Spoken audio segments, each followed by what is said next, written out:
성부와 성자와 성령의 이름으로 아멘. 판강기의 말씀입니다. 주님의 천사가 그 여자에게 나타나서 말하였다. 보라, 너는 임신할 수 없는 몸이어서 자식을 낳지 못하였지만 이제 잉태하여 아들을 낳을 것이다. 그러니 앞으로 조심하여 포도주도 독주도 마시지 말고 부정한 것은 아무것도 먹지 마라. 내가 임신하여 아들을 낳을 것이기 때문이다. 그리고 아기의 머리에 면도칼을 대어서는 안 된다. 그 아이는 모태에서부터 이미 하느님께 바쳐진 나지르인이 될 것이다. 그가 이스라엘을 필리스티아인들의 손에서 구원해 내기 시작할 것이다. 주님의 말씀입니다. 하느님 감사합니다. 주님, 그 혼탁하고 혼란스러운 그 판강기에 또 한 명의 판관을 예비하시고 또 그 어머니의 태를 닫으시고 그들의 그 간구함에 때가 되어서 주님의 천사를 통해 그 여인에게 말씀하시는 그 말씀을 들었습니다. 진정으로 우리의 존재도 이 세상에 내실 때 진정으로 거룩한 자, 당신의 자녀로 이미 예정하시고 험없고 거룩한 자로 삼으시고 내어주신 나라는 존재를 다시금 당신의 빛 아래 내어드리면서 이 삼손의 출생의 그 비밀과 같이 우리들도 이 생을 살면서 당신께서 이미 예정하셨지만 또 당신께서 구원해 주실 것이지만 이 현재의 시간에서 다시금 당신께서 이 생명을 부여하심에 깊이 감사드리며 당신께서 또 이 보잘것없는 존재를 쓰고자 하시는 그 소명대로 나의 삶을 당신께 봉헌드립니다. 당신께서는 이 헛된 그러나 헛되지 않은 이 존재를 성화시키고 또 변화시키기 위해서 또 이 자리에 나를 초대하셨고 당신께서 베푸시는 그 자비에 뒤늦게나마 진심으로 감사드리며 그 자비에 힘입어 당신께서 회복해 주실 것을 믿고 우리는 또한 이 자리에 모여 있습니다. 주님, 오늘 이 시간을 통해서 그 성경의 한 인물을 이끌으셨듯이 또 이 인물이 살았던 그 삶이 그 시대의 그 삶이 아니라 바로 나의 삶으로 대입되어서 온전히 당신 안에 이 삼손에게 이르신 당신의 역사하심이 온전히 나의 삶 속에서도 재현되고 실현될 수 있도록 주님, 오늘 이 시간에도 우리 각자에게 당신의 그 생명의 영을 충만케 해주시고 그 영이 늘 우리의 삶을 재촉하고 근원이 될 수 있도록 당신의 영을 부어주소서. 그 어머니를 통해서 그 생명을 낳게 하신 당신의 신비처럼 우리에게 어머니로 내어주신 성모님, 이 시간 저희들을 위하여 빌어주시오. 진정 당신께서 가브리엘 대천사에게 그 아뢰음을 받고 이 몸은 주님의 종입니다. 말씀하신 대로 저에게 이루어지기만을 바랍니다 라고 응답하셨듯이 저희들도 또 다른 당신이 되어 저희에게 온전히 하느님의 뜻이 이루어질 수 있도록 이 시간 특별히 저희들을 위하여 빌어주십시오. 천상의 모든 군대들과 저희 각자들에게 맡겨주신 수호 천사들도 이 시간 특별히 저희들을 위하여 빌어주소서. 이 모든 기원들을 우리 주 예수 그리스도를 통하여 비나이다. 아멘. 그래, 우리가 지금 회복으로의 여정에 있어서 어떤 이론을 통해서 신학적인 어떤 가르침을 통해서 여러분들에게 회복으로 이끌어갈 수 있는 길을 제시할 수도 있지만 이 성경 인물 어떻게 보면 우리가 성경 인물을 보면은 바로 이렇게 추석적인 게 필요 없어요. 바로 그 인물, 바로 성경 말씀으로 우리도 함께 합류가 되는 것이죠. 그래서 어떻게 보면은 여러분들이 뭐 성경 공부하면서도 그 이 성경 인물을 또 공부하신 분들도 있겠지만 저는 어떤 뭐 이렇게 성경의 그 내용에 입각해서 좀 더 우리가 지금 자비를 입고 회복으로 나아가는 이 여정에 우리가 지금 가고 있는 우리들에게는 또 다른 관점에서 이 성경의 인물을 바라보자는 것입니다. 그래서 이 자비와 회복이라는 이 두 축은 제가 여러분들한테 말씀드렸잖아요. 이 성경에 나오는 그 인물들이 분명히 하나님은 의도하심에 있어서 당신의 그 이 책에 그들을 이렇게 담으셨죠. 근데 그들을 통해서 하나님의 현존을 드러내시는데 제가 오늘 또 그 공교롭게 그 오늘 복음에 등장하는 제가 이제 아침에 새벽 미사를 하면서 강론을 이렇게 하면서 제가 그런 말을 하게 됐어요. 어떻게 보면은 성경에 우리가 언젠가부터 그 부자 청년 그러는데 그 사람이 청년이라는 그 근거를 어디서 부자 청년이라 하는지 모르겠어요. 그냥 부자인 거는 그 추정이 되는데 그 사람이 뭐 청년인지 장년인지 노인인지는 모르는 그 사람. 근데 오늘 그 사람이 예수님을 만나고 슬퍼하면서 떠나갔다고 우리는 그래 알고 있잖아요. 그러나 저는 한편으로 오늘 아침에 이렇게 미사를 보고 나면서 그 사람이 그것으로 끝났을까? 예? 분명히 그 사람이 우리 성경에 나오는 그 한 사람, 그 말 그대로 좀 부자였던 그 사람이 예수님 만나면서 예수님을 뒤로 하고 그냥 슬퍼하면서 떠나갔다는데 그 사람이 과연 구원받았을까? 예? 근데 한편으로는 보면 성경에 적혀 있잖아요. 그 사람이. 그 사람 뭐 실명이나 그건 안 나올 때도 어떻게 생명의 책에 이 사람에 대한 이야기가 담겨져 있다면은 아마 하느님께서 예수님께서 그 사람이 떠나갔다 해서 아이고 그래 너는 뭐 구원받지 못한다 그랬겠어요? 아마 그 만남을 통해서 이 사람이 또 다른 때가 돼서 하나님의 어떤 눈이 열리면서 그때는 진짜 예수님이 말씀하신 그 부족한 한 가지를 아마 실현하면서 나머지 삶을 살지 않았을까. 그래서 우리가 너무 단편적인 것에서 결론을 내릴 것이 아니라 이 성경 안에 이 한 인물을 통해서 우리는 여기서 무궁무진한 그 한 사람이라는 그 인물을 통해서 우리도 대입이 될 수 있고 또 내가 주위에 있는 어떤 사람을 또 떠올릴 수도 있어요. 그래서 이 삼손하면은 여러분들은 우리가 아까도 이렇게 그 찬양하면서 주님은 나의 힘 그랬지만 삼손하면 떠오르는 게 힘이잖아요. 힘. 예? 다 부시고 보면은 뭐 그래서 어떨 때 제가 성경 그 강의하다가 보면 뭐 신부님 여기에 보면 삼손이 200마리 여우를 잡아가지고 꼬리를 묶어서 그런데 그거를 어떻게 해서 그렇게 됐어요? 그렇지 않은데 묻는 거예요. 그래서 아니 성경을 있는 그대로 다 그거 봤어. 그거 어떻게 그 여우를 잡아 꼬리를 다 묶었는데 그게 한 몇 마리 있으면 또 도망가고 그럴 건데 또 그걸 어떻게 묶었어? 그거를 그러니까 너무 성경을 사실적으로 받아들이지 마요. 그만큼 어떤 그 상황 속에 하나님께서 뭐 또 기묘한 일을 하셨다는 거예요. 그래서 여러분들이 이 성경 말씀을 그러잖아요. 그 삼손의 그 아버지였던 마노아와 그 어머니가 그 결국에 주님의 천사가 누구냐 물어봤을 때 내가 주님의 천사라고 그래요.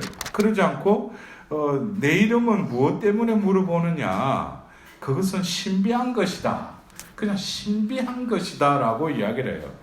응? 그래서 마노아 그 삼손 아버지가 이제 새끼 염소 한 마리와 곡식 예물을 가져다 바위 위에서 신비한 일을 하시는 분 주님께 바쳤다 그랬어요. 신비한 일을 하시는 분 주님이 신비한 일을 한다는 거예요. 그래서 우리가 분명한 것은 신비라는 거. 우리가 미사 중에도 신비를 접하죠. 그래서 사제가 그 계식 때 구원의 신비에 참여하기 위해서. 그래서 우리는 미사가 그냥 뭐 눈으로 보이는 말씀전례, 성찬전례 그러지만 그 안에서 하느님 뭐예요? 신비를 이루신다는 거예요. 신비는 드러나지 않지만 우리는 믿음의 눈으로 보이지 않는 것, 바라는 것을 어떻게 보증하고 확정하는 그것이 그 전례 안에서 이루어지는 거죠. 그래서 저는 언젠가부터 그 거룩하시다 그게 어디서부터 그게 성경에 나와 있잖아요. 거룩하시다 어디 나와 있어요? 이사야서에 나와 있죠, 그죠? 그래서 그 상을 떠올리면은 우리가 그냥 거룩하시다 이럴 게 아니라 그 보좌에 그 엄청난 그 영광과 빛 가운데 그 천사들이, 그래서 제가 언젠가 한번 어떤 비정에 참석했는데 이 자매님 뭐 환시를 좀 보는 것 같아. 근데 제가 그거는 뭐 그 은사를 제가 무시하는 게 아니라 그런 세계도 있죠. 어떤 신비를 바라볼 수 있도록 그 사람에게 또 그런 어떤 환시의 은사를 주신 그분이 그러는 거예요. 신부님 미사 드리는데 보니까 제대 내 귀퉁이에 뭐 천사리 왔다 갔다 한다는 거예요. 그래서 그거를 제가 그리라고 하면은 제가 그릴 수도 있어요. 그래서 됐다고. 우리가 뭐 그거를 뭐 꼭 뭐 천사가 왔다 갔다 하고 보면은 파우스티나 그 성녀의 일기에도 보면은 그 성녀는 참 별의별 걸 다 보셨죠, 그죠? 예수님이 뭐 그 제대 위에서 아기 예수님이 뛰놀지는 않나 뭐 이래가지고 그걸 다 본다고 해서 우리가 진정으로 뭐 행복하겠어요? 여러분들 만일에 내가 5분도 아니고 한 1분 후의 일을 내가 알 수 있다면 그게 여러분들 그거 궁금하잖아요. 1분 후에 무슨 일이 일어날까? 예? 그때 그거 알면 있잖아. 삶이 완전히 종쳐요. 자기가 일어날 일을 알면은 이거 완전히 이거는 그 일이 일어나야 되잖아요. 근데 여러분들 그래요. 뭐 점쟁이들이 알아맞추잖아요. 근데 그거 보고 야 우리는 신기하다 그러잖아. 예? 용하다 그러지. 신비롭다고는 안 하죠. 예? 하느님의 영역은 어떤 일을 맞추고 이것이 문제가 아니라 하나님이 진정으로 우리한테 이루고자 하는 것은 당신이 보이지 않는 신으로서 뭐예요? 당신의 방법으로 우리를 영혼으로 접속시키기 위해서, 영혼으로 완전히 이렇게 일치시키기 위해서 우리가 지금 살고 있는 이 강야와 같은 이 세상에 그냥 던져 놓으신 거예요. 그래서 우리 악이라는 것도 뭡니까? 왜 하느님이 이 세상에 악을 허락하시는가? 악이 뭐 요동치는 걸 보고 신은 없다라고 니체도 그랬는데 우리가 볼 때 그것만 보고 신이 없는가? 응? 지금 이 현실 속에서 혼란과 여러 가지 이 자연의 그 미세먼지 이 완전 이러다가 보면 이거는 산수 마스크 끼고 이제 돌아다녀야 돼 이제. 왜 이 세상을 이렇게 그것도 뭐예요? 하나님은 그걸 통해서 또 당신을 드러내신다는 거예요. 그래서 우리가 어떤 때는 눈에 보이는 뭐 예수님이 저기 계시다, 그리스도가 저기 계시다 따라가라고 했어요? 따라가지 말라고 그랬어요? 따라가지 말라고 그랬어요. 지금 내가 있는 이 자리가 뭐예요? 바로 하느님 나라예요. 그러나 그 하느님 나라를 내가 살 수 있는 것은 내 존재됨을 분명히 인식할 때. 그래서 새하늘 새 땅은 바로 내 존재가 늘 하느님의 영 안에서, 하느님 말씀 안에서 새로워지고 새신되면 뭐예요? 매일매일이 하느님 나라인 거예요. 오늘 여러분들이 아침에 일어나서 촛불을 켜고 기도를 했으면 그 자리가 하느님 나라가 되는 거예요. 말씀을 봉독하고 말씀 묵상했으면 그것이 하느님 나라가 되는 거예요. 지금 우리 눈에는 신비로서 하느님께서 이끌어 가시지만 언젠가는 명확하게 드러내신다는 거예요. 그래서 우리가 그 사랑의 송가에 그 마지막 기절에 그러잖아요. 지금은 거울을 보듯이 희미하게 보지만 그때 되면 어떻게 뚜렷하게 볼 것이다 그랬어요. 그래서 우리는 특히 이 하나님의 이 구원의 경륜에 있어서 여러 가지 우리가 현실적으로 필요한 거 하나님께 구해야 될 것도 있지만은 지금 제가 여러분들과 이 공유하고 나누는 이 하나님의 자비와 하나님의 회복하심은 그 말보다 하나님 뜻이에요. 그래서 제가 이런 말씀드리면 그렇지만은 우리 이 서울교회도 하나님 뜻이라고 한때는 좀 이렇게 했잖아요. 그래서 그걸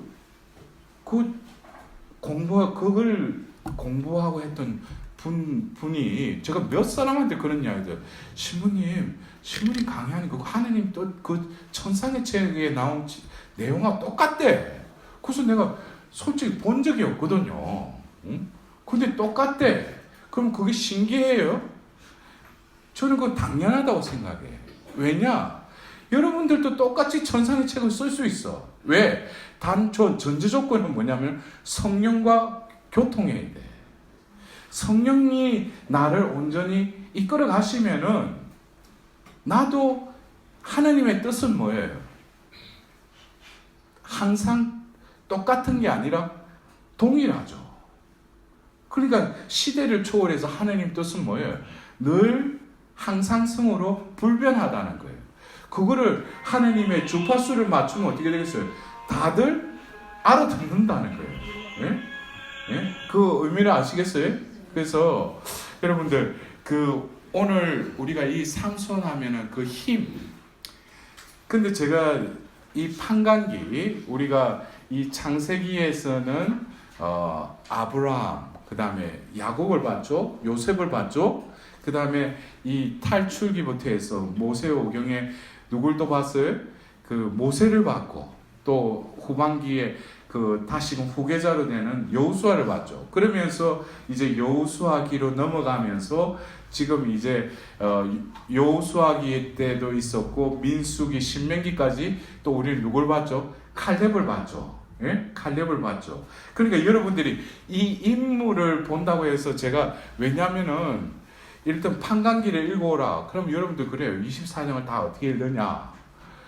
그러니까 제가 또 그래도 여러분들한테 바쁜데 부담을 주기 싫잖아요. 그러니까 뭐예요? 그 인물만 나오는 거. 근데 여러분들한테 제가 그걸 읽었느냐고 저 묻지는 않겠어요. 왜냐하면 제가 물을 때는 제 마음속에서 여러분들이 읽고 왔겠지 하고 그 희망으로 묻는데 저는 이렇게 눈치 보면 알잖아요. 그래서 제가 실망을 하니까 일단은 그거는 묻지도 않고 그냥 서로 믿음의 토대 위에서 읽었거니 하고 제가 그러니까 그 속에서 그냥 강의를 할게요. 근데 이 판관기에 우리는 지난달에 기드온을 봤잖아요. 그리고 오늘 이렇게 삼손을 보는데 여러분들이 제가 왜 인물을 그 시대에 제가 성경 전체를 이렇게 훈련 강의를 지금 하는 게 아니라 인물을 하니까 여러분들이 이번 기회에 한번 그 인물이 살았던 그 시대를 조금 이렇게 같이 읽으면서 왜 이 사람을 그때 부르셨을까? 이거를 우리는 다시금 성경을 읽는 마음으로 올해 그렇게 해서 한번 좀 읽으시는 것도 하나의 팁인 것 같아요. 근데 이 판관기는 그 말 그대로 혼란기예요. 혼란기인데 이 판관기가 또 내 인생에 있어서는 끊임없이 되풀이되는 악순환의 연속인 내 삶과 아주 유사하고 또 그때그때 하나님이 판관을 세운 것은 내 인생에 있어서도 꼭 내가 힘들고 그럴 때 뭐예요? 또 어떤 사람을 보내주셔요. 예? 그래서 또 그 사람 통해서 또 나에게 도움을 주기도 하고 민폐를 끼치는 사람도 있지만 도움을 주는 어떤 그런 상황들을 우리가 판관기에 어떤 상황과 조금 이렇게 대입해서 이렇게 우리가 묵상해도 좋은데 우리가 이 판관기에 보면은 마지막 장에 그 마지막 절에 그래요. 그 시대에는 왕이 없었으므로 자기 눈에 좋을 대로만 행하였다. 이러고 이제 판관기가 끝나요. 근데 그 시대에 왕이 없었다는 거예요. 근데 하나님은 그 왕은 아니더라도 그 시대에 판관을 세웠을 때는 그 판관이 하는 일이 뭐예요? 요즘 우리나라에도 그 상권 분립이 돼야 되죠. 행정부, 입법부, 사법부가 있듯이 이 판관은 뭐예요? 이 상권을 뭐예요? 자기에게 판관이 주어진 때는 이 행정가로서 행정권도 그 다음에 사법권도 입법권도 자기가 다 가지고 있는 거예요. 그러나 특징이 뭐예요? 세습이 안 된다는 거죠. 이게 큰 차이예요. 근데 그 시대는 왕이 없었다 그러는데 진짜 왕이 없었는가? 그들에게는 판관을 세워주셨죠. 그러나 판관은 하느님이 그때 그 치정해라고 다스리라고 한 그 기간이 끝나면 끝나요. 그리고 또 때가 되면 판관을 세우시는데 원래의 이 이스라엘 백성들은 어떤 체제였어요? 신정 체제였다는 거예요. 신정 체제라는 신이 왕이라는 거예요.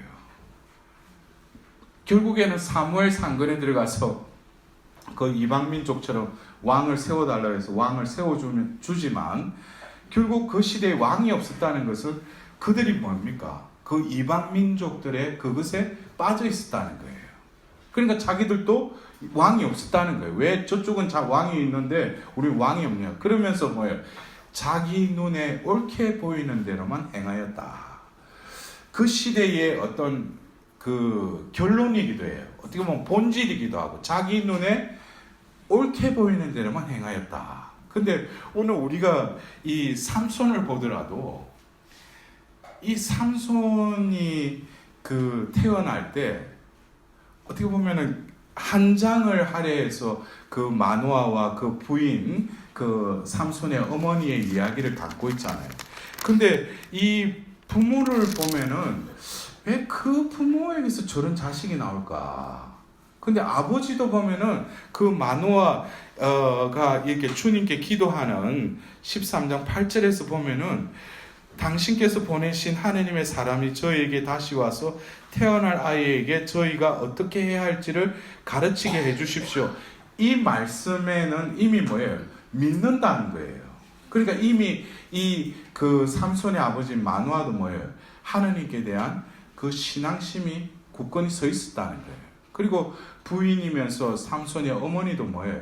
하는 것을 보면은 분명히 이 부모님들은 아주 신앙적으로 하나님을 경외하는 자들이었다는 것을 우리는 이 한 장을 통해서 이렇게 알 수가 있는데 그 13장 마지막 절에도 그래요. 그가 삼손이 초로아와 에스타올 사이에 자리를 잡은 단의 진영에 있을 때 주님의 영이 그를 움직이기 시작하였다.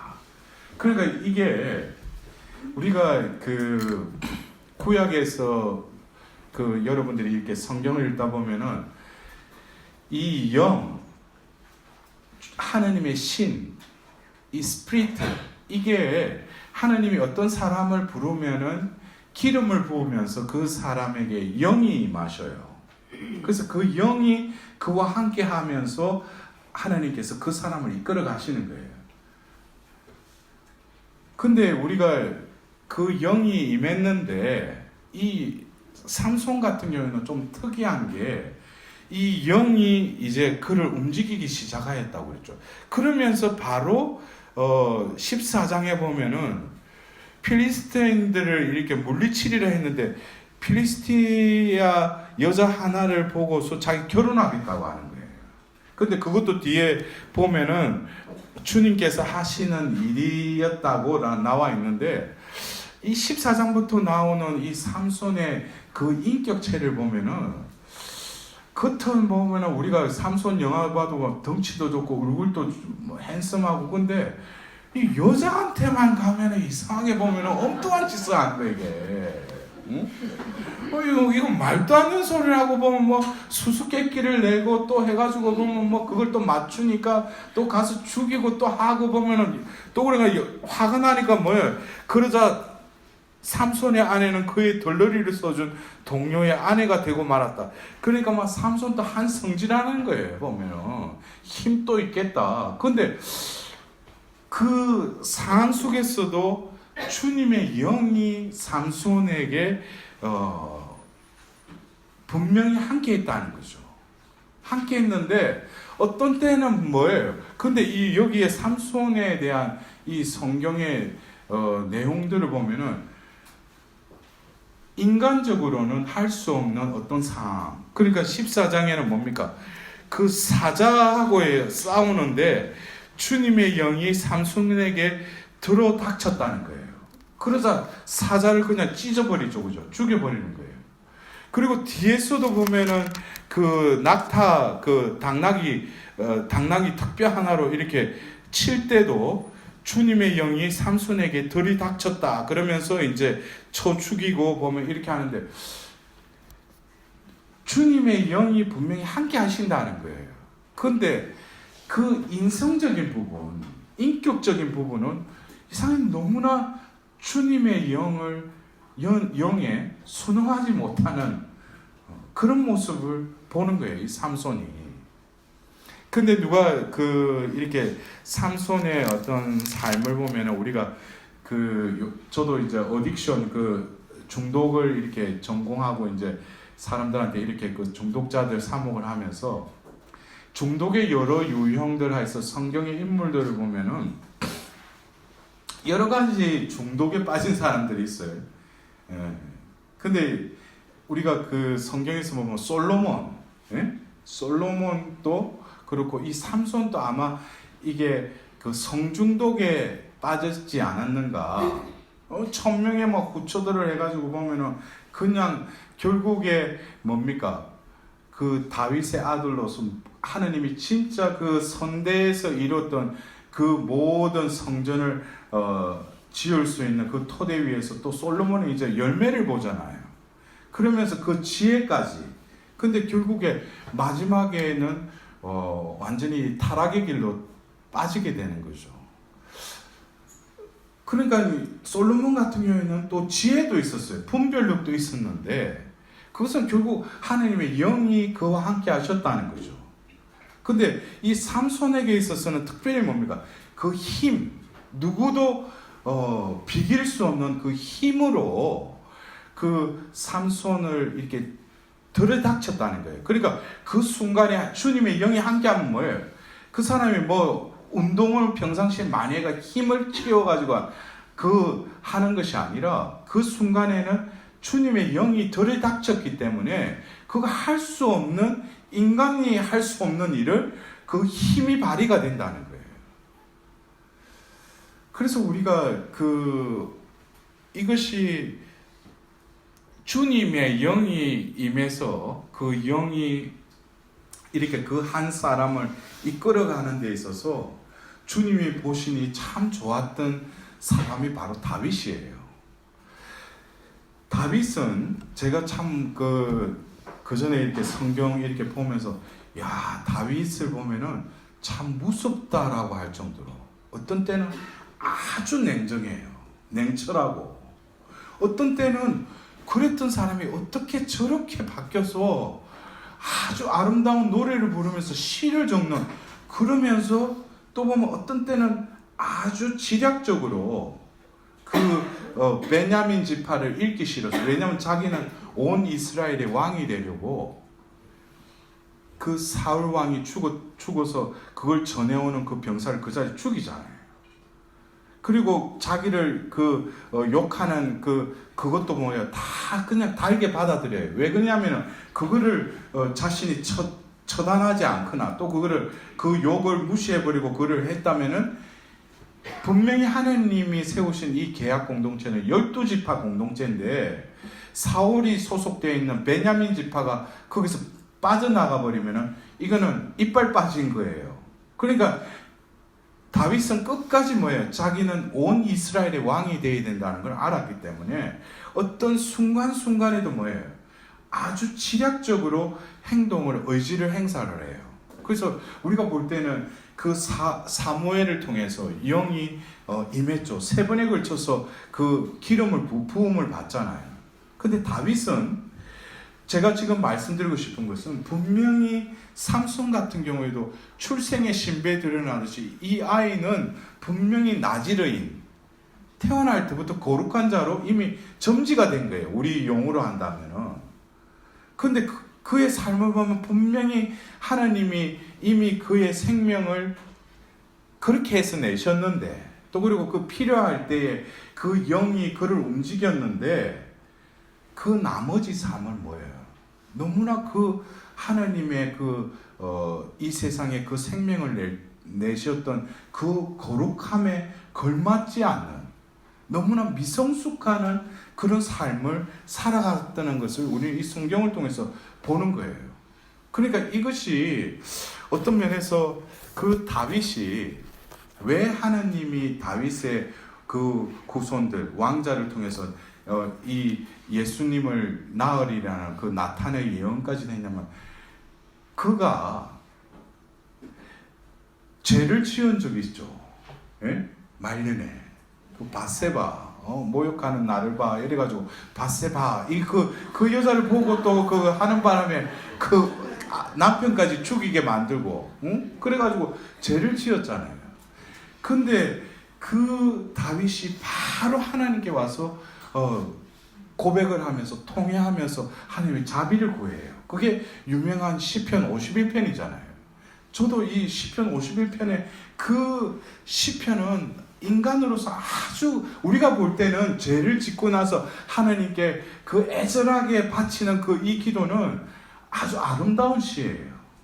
이 인간의 그 실존이 바칠 수 있는 그 위대하고 영원하신 하나님, 신에게 바칠 수 있는 어떻게 보면 솔직한 고백이에요. 근데 거기서 보면은 다윗이 뭐라고 하냐면 죄를 지었잖아요. 근데 하나님께 구하는 게 뭐냐면은, 주님, 제 안에 당신의 거룩한 영을 거두지 마소서 그래요. 여러분들 그래요. 우리가 요즘 보면 뭐 성령 해가지고 뭐 어디 가가지고 뭐 이미 우리는 영이 우리 안에 임하셔요. 함께 계셔요. 근데 제가 그 2016년도에도 제가 그 난가주 성령대에 가서 그 강의 중에 그랬어요. 우리가 어떻게 하느님을, 특히 성령 하느님을 우리는 소유하려고 그래요. 왜 제가 그때 강의 주제를 이렇게 정하면서 문득 제가 고등학교 때 읽었던 에리 프롬의 Having or Being이라는 책이 떠올랐어요. 소유냐 존재냐. 그러니까 똑같은 이 현실이 놓여져 있고 상황 속에서도 어떤 관점에서 이 상황을 보느냐에 따라서 완전히 틀리다는 거예요. 소유의 관점, 해빙의 관점에서 볼 건가? 아니면 빙의, 존재의 관점에서 이거를 보면은 똑같은 상황인데도 해석이 완전히 다르게 된다는 거예요. 근데 우리가 제가 영을 말하니까 지금 이 삼손에게서 영이 들이닥치고 영이 움직이는데, 삼손은 분명히 자신은 머리를 기르고, 그리고 자기가 하느님으로부터 구별된 나지르 이름은 어릴 때부터 엄마를 통해 부모를 통해서 알았죠. 또 그렇게 양육이 됐을 거예요. 그리고 하느님 분명히 그와 함께 계시다는 걸 자기도 알았어요. 그리고 자기가 마음 먹으면 하는 일도 다 됐어요. 근데 중요한 것은 뭐예요? 영이 함께 하시지만 영 따로 내 따로였다는 거예요. 예? 왜 제가 이 말씀 드리냐면, 많은 경우 이 종이 한 장 차인 이 성령 하나님을 우리는 뭐예요? 우리에게 달라고 그래요. 이걸 해결해 달라고 그래요. 근데 그게 잘못됐다는 게 아니라 우리가 바라보는 관점이, 그러니까 제가 어떤 때는 어느 곳에 가서 이런 강의를 하면은 별로 안 좋아해요. 왜냐면 자기들은 성령 하느님 하면 뭐예요?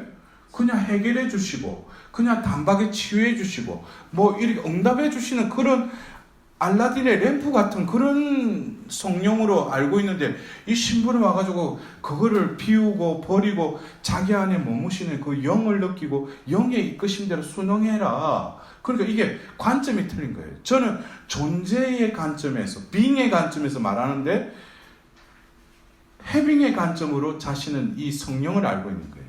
근데 이 다윗이 시편 51편에서 이 기도는 뭐예요? 이 다윗은 존재론적으로 이 영을 모시고 있었던 거예요. 그러니까 자기가 이 삼손과 달리 사울이 뒷일을 볼 때, 또 그리고 자고 있을 때 분명히 죽일 수 있는 타이밍이었어요. 근데 다윗은 자기가 인간적인 원한과 자기의 어떤 그것이 아니라 바로 그분을 주님께서 기름 부으셨다는 것, 그것이 더 우선이었기 때문에 자신의 원함 이런 것보다도 뭐예요? 주님의 뜻을 더 우선시했다는 거예요. 그러니까 죽이지 못하죠. 우리도 어떤 때는 그래요. 자기가 죄를 지었을 때는 영은 나를 이렇게 하지 말라고 나를 딴 쪽으로 이끌려고 하는데, 그때는 뭐예요? 영의 움직임에 철저히 반항해요. 그리고 자기 원의와 욕망대로 그냥 이끌려요. 그리고 그냥 일을 저지르죠. 그럴 때 죄를 지은 상황 속에서 우리는 다시금 뭡니까? 보통 사람 보면 죄를 지은 쌓아놓은 똥만 보는데, 그게 아니라 다윗은 뭐예요? 내가 기름 부으면서 영이 임하셨는데 그 거룩한 영, 순수한 영이 뭐예요? 더럽혀지고 혹시나 하느님이 이 영을 걷어가시면 어떨까? 그래서 통회하면서 하나님께 기도하는 거예요. 이것이 하나님 보실 때 올바른 자라는 거예요. 여러분들 그래요. 내가 왜 죄를 짓고 고해성사를 빨리 보라고 하는가? 그거는 내 심령이 뭐예요? 손상을 입었기 때문에. 손상을 입으면 장애가 일어나요. 상처에서 고름이 나오듯이 거기서 뭐예요? 여러 가지 안 좋은 그 감정과 나의 어떤 그 성향들이 뭐예요? 그게 섞이다 보면 이상하게 되고 또 육신적으로도 뭐예요? 병으로 발생돼요. 그러니까 그것을 빨리, 그래서 우리가 죄를 지으면은 하나님께 가서 죄를 지은 그 상황을 고백하기도 해야 되지만, 그것보다도 뭐예요? 하나님의 그 사랑의 관계가 손상입은 데에 대해서 하나님께 솔직히 하나님께 고백을 해야 돼요. 그것에 대한 입각하지 않는 고백들이 뭐예요? 분명히 죄는 고백했어요. 그리고 사제경을 통해서 죄는 사함은 받았어요. 근데 내 삶이 바뀌지 않는 것은 근본적인 것에 대한 내가 인식이 안 되어 있는 거예요. 삼손도 계속 되풀이 되잖아요. 그러나 하느님은 끝내는 내가 저 인간을 내가 세상에 내서 저 인간을 저렇게 쓸 거다 하면은 신비롭게 하느님은 이루고 마셔요. 근데 하느님 뜻대로 영이 이끄는 대로 안 하면은 자기만 고생이야. 어떤 때는 영이 탁 터치를 해가지고 바운딩 해가지고 뭔가 일이 내가 할 수 없는 일을 하잖아요. 그 사람들도 깜짝 놀라. 근데 이거는 내가 한 게 아니거든. 근데 이거를 내 소유로 생각하니까. 그러니까 일각에서 보면 어떤 뭐 성령의 은사되고 자기가 가진 줄 알아. 제가 여러분들에게 어떤 때 지금 뭐 여러 곳에 가서 제가 강의를 할 때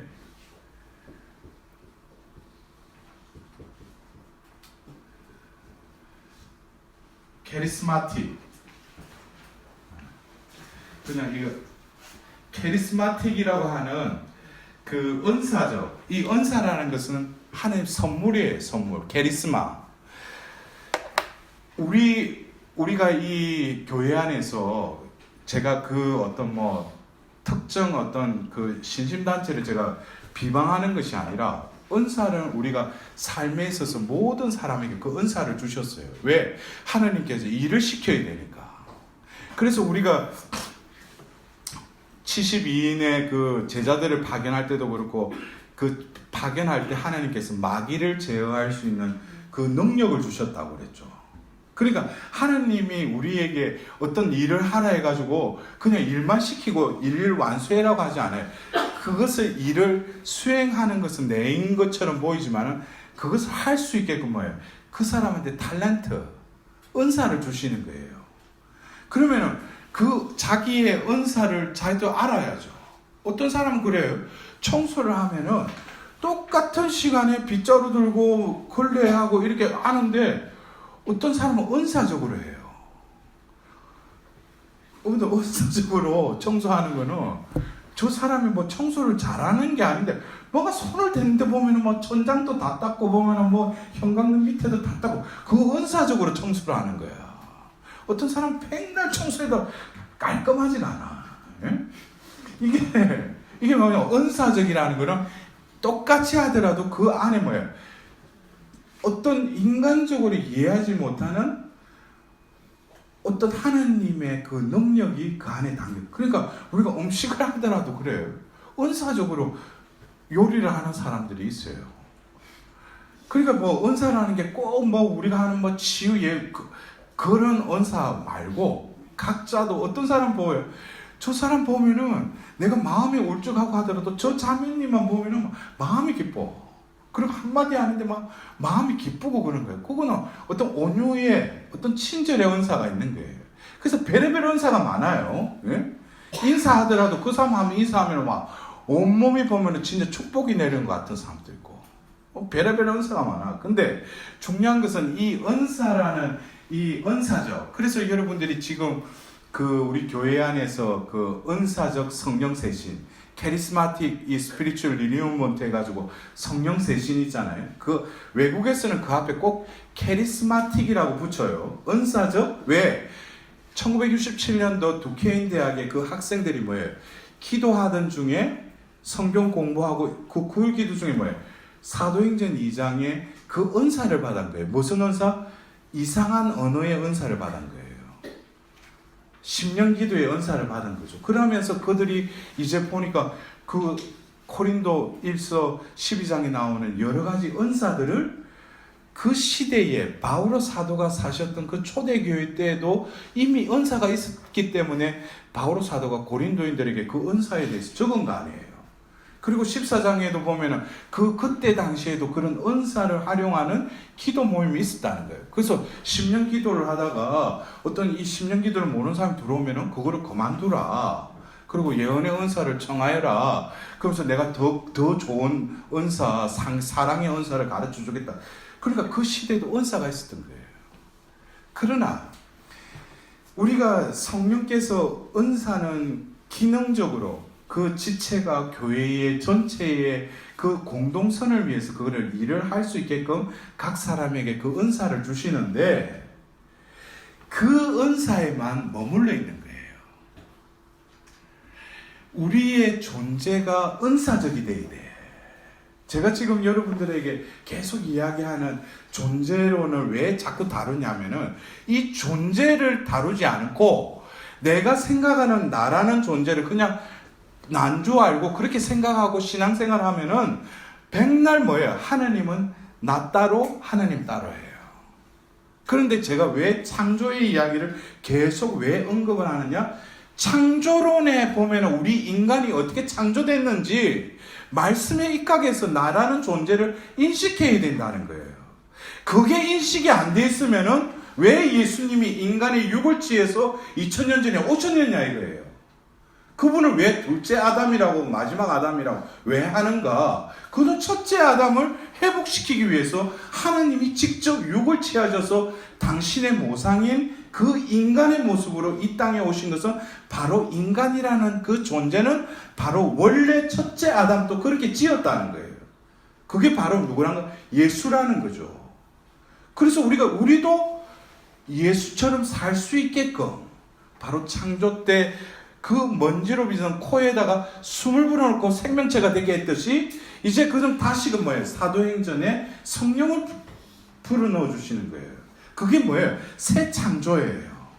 그래서 우리가 신약을 사는 우리들에게 있어서는 특히 바오로 서간부터 해서 요한 묵시록까지는 결국 뭐예요? 우리의 존재가 신약의 존재가 되어서 바로 사도행전의 그 사도들처럼 우리들도 뭐예요? 그런 삶을 살도록 하나님은 우리를 창조하셨다는 거예요. 그러면 결국 뭐냐?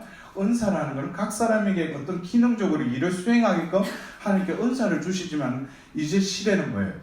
그 존재가 은사화되어야 된다는 거예요. 은사화된다는 건 내 존재는 내 것이 아니라 하나님의 선물일 뿐이라는 거예요.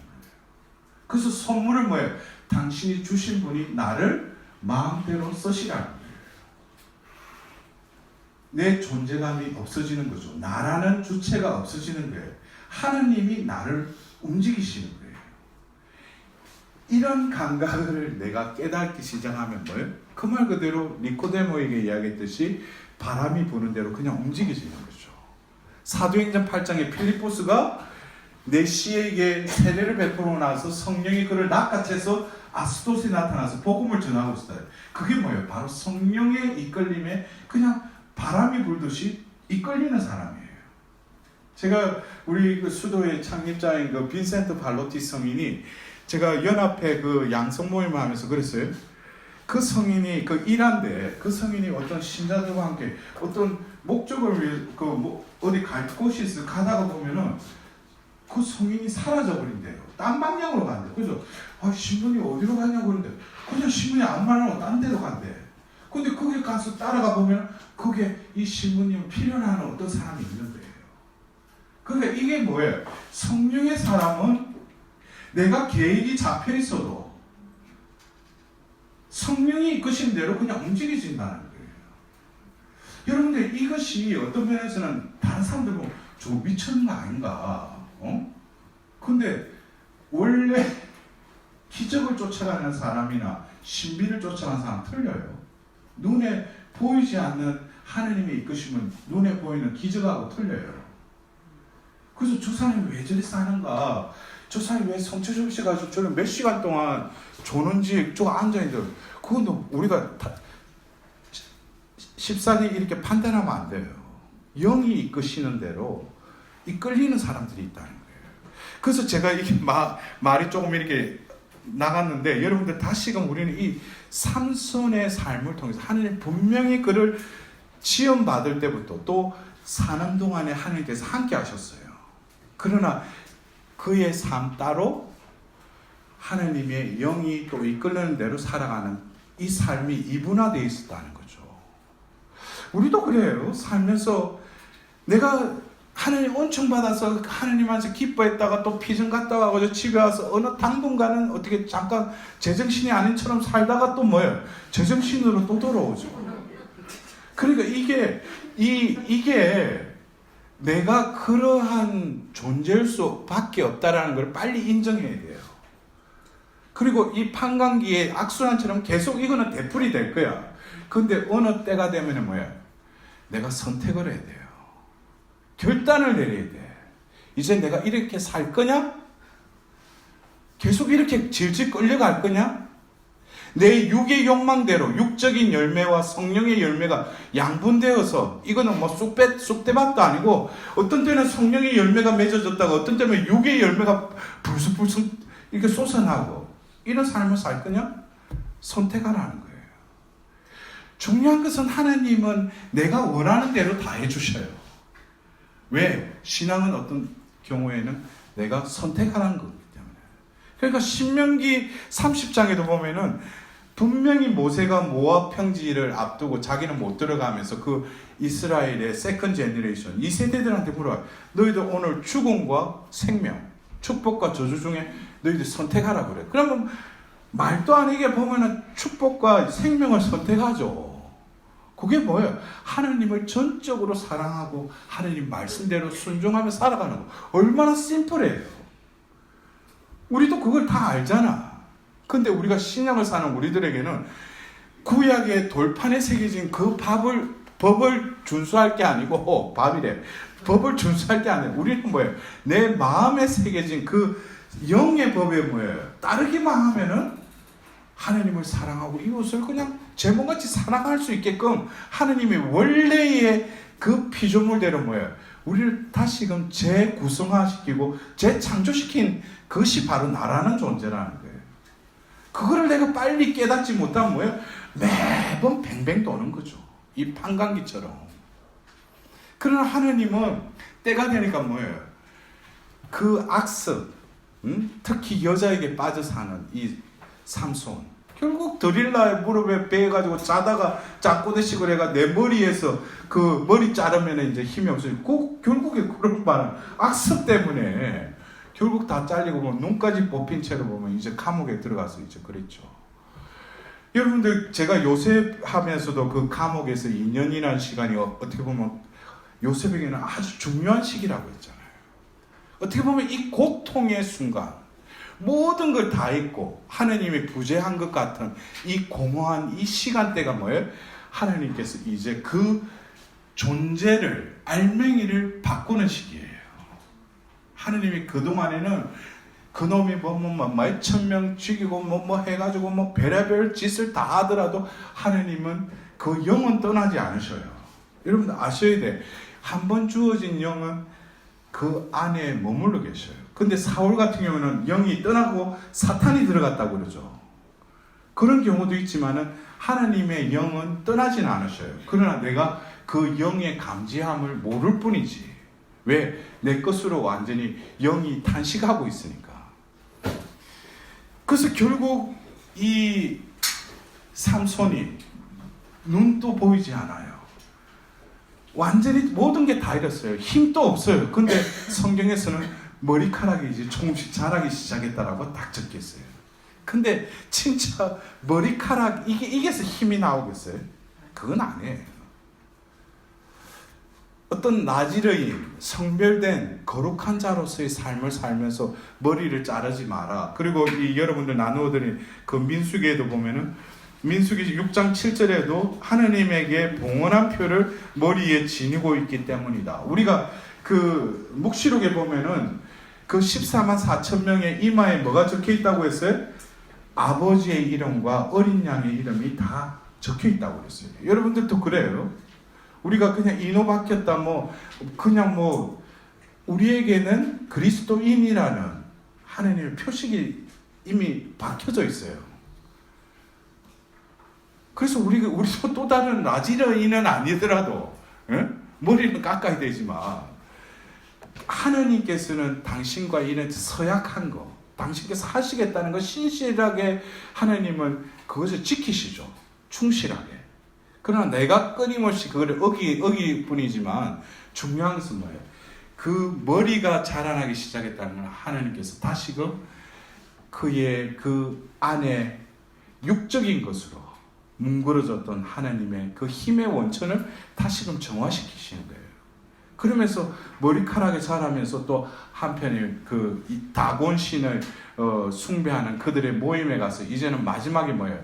자기가 살아생전에 죽인 그 필리스티나인보다도 죽으면서 그 죽인 그 필리스티나인들이 더 많았다라고 성경은 나와 있죠. 결국 우리는 이 삼손을 통해서 하나님을 떠나는 것이 아니라 하느님이라는 존재를 우리가 완전히 부정하고 돌아서더라도 하나님은 나를 붙잡으시는데 내가 눈이 다 감기고 온몸이 만신창이가 되더라도 하나님께 대한 믿음을 내가 바랄 때는 뭐예요? 하나님은 다시금 나를 이렇게 세우신다는 거예요. 그래서 우리는 이 삼손 어릿강대가 되어버린 챔피언이라는 이 주제로 해가지고 중요한 것은 우리가 실패와 성공, 우리 편에서는 실패했다, 성공했다 그러지만은 하나님 편에서는 실패하고 성공하는 게 없어요. 언제나 항상성, 하나님 늘 불변하시는 분이니까. 그러니까 우리가 말하는 실패, 성공이라는 결국 뭐겠어요? 내 힘만 믿고 하나님의 은총도 뭐예요? 내가 주체가 되어서 그 은총을 내가 요리했다가는 결국에는 실패하게 되는 거예요. 자기가 조금 스펙이 좋고 보면 좋은 직장, 그것도 뭐예요? 모든 것을 하나님 경외하는 마음으로 하다면은 그것을 계속 하나님께 부어주시죠. 그러나 어느 순간에 내가 이 자리에 있고 내 힘으로 했다고 착각하는 순간에 뭐예요? 보이지 않는 구멍이 생기게 되고 은총은 그쪽으로 다 흘러가 버리는 거예요. 그래서 여러분들도 그래요. 자녀들 좋은 직장, 좋은 배우, 그게 아니라 하나님의 축복을 담고 축복을 흘러보낼 수 있는 자가 되게 해달라고. 그러면 그 아이는 뭐겠어요? 어떤 때는 하나님이 훈련시킨다고 이상한 곳에 보내기도 하고 고생도 시켜. 그러나 엄마가 뭐예요? 부모가 저 아이가 축복의 통로가 되게 해달라고 그러면은 끊임없이 하나님께 그 관역을 통해서 계속 기도의 화살을 쏘는 거예요. 그러다 보면 그 아이가 조금 방탕한 삶을 살더라도 언젠가는 돌아온다는 거예요. 그리고 언젠가는 상상하지 못하는 버려진 돌이 모퉁이에 머리 뜬다는 거예요. 그게 저예요. 그 어머니의 기도, 예? 누군가의 어떤 그 기도가 헛되지 않는다는 거죠. 그래서 우리는 다시금 이 삼손의 삶을 바라보면서 우리에게도 하나님은 뜻이 있어서 내 생명을 부여해 주셨고, 또 하나님은 나를 통해서 무언가를 하기 위해서, 그래서 저는 그래, 우리에게 있어서 제1성소, 그래서 여러분들은 또 결혼성소, 또 저 같은 경우는 독신성소, 그래서 독신성소 중에도 사제냐, 아니면 뭐 수도자냐, 아니면 평신도로 살면서 또 독신의 삶, 여러 가지 어떤 하나님 부르시면, 그게 1차적 성소라면 두 번째 성소는 뭐겠어요? 이거는 내가 똑같이 사제로 미사 드리고 사모하더라도 나에게 주어진, 왜 사제가 되게 했는가? 미사만 드리고 본당에 앉아있으라고 내가 그 사제, 그건 아니에요. 하나님은 그 사제를 통해서 뭔가 하나님 나라를 위해서 특별히 주신 은사가 있고, 그거를 발휘하면서 성화시키면서 드러내면서 하는 게 제2의 성소라는 거예요. 그렇다면 여러분들도 똑같이 결혼의 성소를 받고 결혼해서 또 자식을 놓고 살더라도 여러분들 역시도 뭡니까? 제2의 성소. 그래서 제가 이 평신도 사도직을 하면서 다시금 여러분들에게 말씀드린 게 뭐예요? 여러분들이 이제는 뭐 노년에 내가 이래 살고 그래 살다가 죽을 겁니까? 하느님의 일, 각자가 맡은 어떤 평신도로서의 나에게 주어진 소명을 다하고 가야죠. 그럴 때 나에게 숨겨진 그 은사도 드러난다는 거예요. 제가 그랬죠. 전번에 50일 여정 봉헌식 할 때 이 봉헌은 그냥 봉헌이 아니라 자신을 성모님을 통해서 봉헌 드리고 세형을 받고 우리가 사도가 되는 것이다. 내가 하는 안수는 뭐 뒤집어지고 그런 안수가 아니라 우리 안에 세형을 불어주신다. 그리고 여러분들이 이제 사도의 삶을 살아갈 것을 결심하라고. 근데 그 속에서 보면은 뭐 치유도 일어나고, 제가 조금 서두에 말했죠. 애도 배고 보면 별의별 기적이 일어나요. 근데 하나님께서 보실 때 중요한 것은 그 마음 보라는 거예요. 그전에는 뭐 병 낫게 해달라, 뭐 이루어 달라, 그렇게만 쫓아다녔는데, 이제는 뭐예요? 하나님 당신 뜻대로 살겠다고. 그러니까 하나님이, 내가 병 낫게 해달라고 하는데 왜 병이 낫지? 그 제가 그랬잖아요. 우스갯소리로. 아니, 병신 데리고 일 못 시키지. 그러니까 낫게 해주신 거예요. 그전에는 병만 낫게 해달래. 그러니까 하나님은 보실 때 뭐예요? 너 병 낫게 하면 또 딴짓 할 거 하나님 아시니까. 근데 이제는 내가 사도로 살겠다니까 하나님 뭐예요? 저것 봐라. 그러니까 병도 낫게 하고 뭐 사업도 다시금 하게끔 하고 뭐예요? 축복해 주시는 거예요. 그러니까 우리가 사는 데 있어서 본질이 뭔지, 내가 특히 신자로서의 삶이 뭔지를 분명히 깨달으면 나머지 축복은 뭐예요? 곁들여 주신다는 거예요. 그래서 우리는 다시금 이 삼손을 통해서 승리하시는 주님, 더불어서 승리하시는 주님이라는 것은 하나님께 온전히 의탁드리는 영혼들은 하나님께서 진정으로 그 영혼도 뭐예요? 들어 올려주신다는 거예요. 그래서 우리가 이 삼손이 구약의 이 판관계 16장에서 끝나는 게 아니라 바로 히브리서 11장에 그 믿음의 선조들의 삼손의 이름이 들어가 있잖아요. 이것이 중요한 거예요. 죽고 나서 그가 어떻게 인정받는 거, 그게 중요한 거지, 살아 생전에 인정받는 거는 그냥 흘러가는 그냥 덜풀과 같이. 그래요. 이 마지막으로 밀톤이라는 시인이 적은 이 시를 우리 함께 봉독하면서 끝내도록 하겠습니다. 이것은 특별히 자신이 감옥에 갇혔을 때 자신을 바라보면서 하나님께 자신의 회개하는 그런 것을 변론하는 시인 것 같아요. 번제물을 사르는 제단에서 불 가운데 천사가 2번 부모에게 나타나 예고해 주었던 나의 출생은 어디 갔는가? 어찌하여 나의 출생이 예고되고 하느님께 구별되어 위대한 과업을 이룰 명령을 받았던고, 배신당하여 붙잡히고 두 눈이 꼽히고 원수의 경물 속에 착고에 채워져서 하늘이 주신 능력으로 연자 맷돌을 돌릴 운명이라면, 감옥에 갇혀 실망과 낙담 속에서 그는 자기를 찾아온 부모와 친구들에게 참회를 하였다. 하느님의 영은 그의 속에서 역사하여 회개하게 만들었다. 친구여 보라, 얼마나 많은 원수가 너를 둘러쌌는지를. 가장 큰 파멸을 당한 나의 두 눈이 이제 나를 괴롭히지 않는구나. 두 눈 내게 남아있다면 내 어이 부끄러워 머리 들고 바라보며 고백을 할고, 배를 아파시킨 어리석은 선장처럼 하늘로부터 맡겨져 영광스럽게 출항한 나의 입에, 그러나 거짓된 계접의 그 한마디의 말, 한마디의 눈물 앞에 하느님의 크신 비밀을 발설한 나의 이 어리석음이여. 영광이 성부와 성자와 성령께 처음과 같이 이제와 항상 영원히 아멘. 성부와 성자와 성령의 이름으로 아멘.